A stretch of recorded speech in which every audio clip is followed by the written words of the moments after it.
Hi!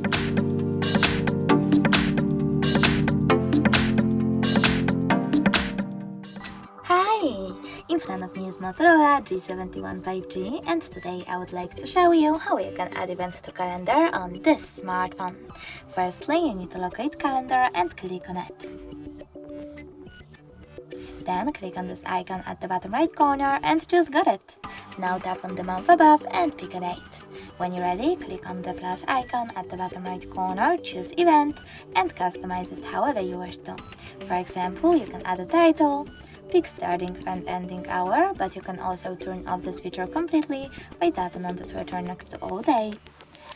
Change color, add notes, the location. Over here select we're using the app or only this time, type in an address and click on the correct one.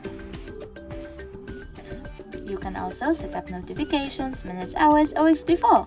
When you're ready, just save at the top right corner. As you can see, my event was successfully added. You can always edit it by clicking on it, tapping on this pen icon at the top right corner and making your changes. Then just save at the top right corner again. If you wish to delete it, you can always do that by tapping on it again, but this time tap on those three dots at the top right corner, select delete, and confirm your choice in the pop-up. Thanks so much for watching. If you enjoyed this video, leave a like, comment, and don't forget to subscribe. Bye!